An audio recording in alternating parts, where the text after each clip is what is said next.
Survivor Zone Switzerland, and welcome to the knotting edition. We're going to look at tying knots. We're going to look at 5 basic knots today. We're going to look at the various types of rope, or we're going to look at a couple of types of rope, and we're going to talk quickly about knots and knotting. Knots and knotting in bushcraft. Well, to be honest, it doesn't matter what knots you do know or what knots you don't know. In an emergency, kind of any old knot will do. I'm not going to say use this knot specifically for this or the other knot specifically for that, and this is the wrong knot to use for something or the right knot to use for something. I'm really going to show you how to tie 5 basic knots that you will find useful in your bushcraft. These knots are also useful in a survival situation. Okay, I'm going to use 2 types of rope today in order to tie the 5 knots that we're going to look at, just so that you can see the processes that are involved and the way that the rope needs to go. In the modern world there are all kinds of rope. This is my climbing rope. There's an end here somewhere, he says, hopefully. Here's an end. Here's an end. This is a rope made up of lots of different strands, lots of different fibres. It has a bit of a dynamic on it. This rope here has no dynamic. This is a single twisted, actually it's not a single, it's several bits of cord, 3 I do believe, that are twisted together to make this rope. So no pros and cons here. We're merely using this climbing rope and this working rope in order to show you what the knots are. Quickly, in the modern world, a lot of the knots that we use have been replaced by gadgets. There are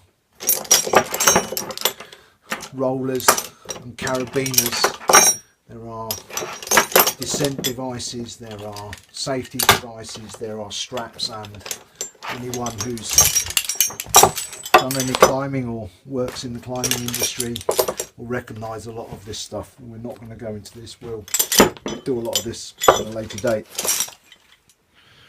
Okay, imagine if you will that we are going to use this rope to haul this cup up this building. Imagine this is a building. This end of the rope, the end of the rope that we use for tying the knot, this is the working end of the rope. This end of the rope, the end that we use for pulling or hauling, this is the running end of the rope. The rope that's in between the working end and the running end, this is the standing part of the rope.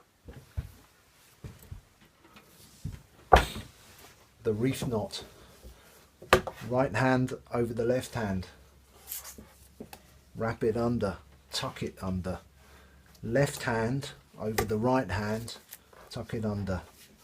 Should look like this, can be recognised in that it does this. Reef knot.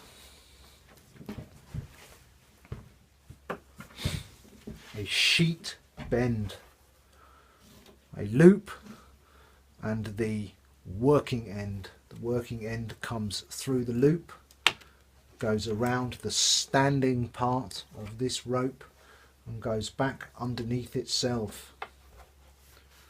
Sheet bend looks like this.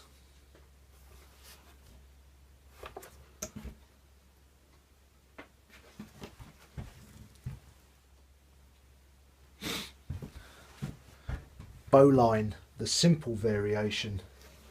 Make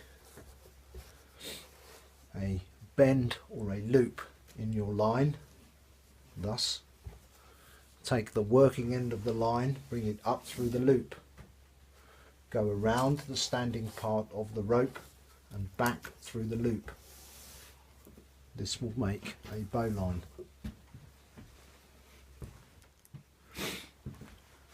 Tying a bowline with a one-handed variation. Take the rope in one hand, place it over the other, holding both pieces together, turn your hand around. This will bring the working end of the line through a loop. You then pass the working end of the line around the standing part of the rope and pull your hand back down through the loop.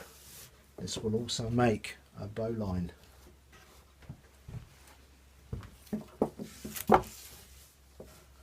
to make a sturdy, usable loop or sling in a piece of in your rope. You make your rope into a loop. You take this over the top of the standing part of your rope, take it behind the standing part and pass this end back down through your loop.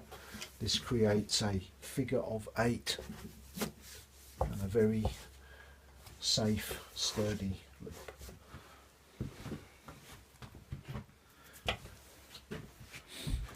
The butterfly, used for putting a loop in a standing part of a rope. Lay your rope out like this, and you're going to make a figure of 8 by twisting the middle twice. So you have this shape.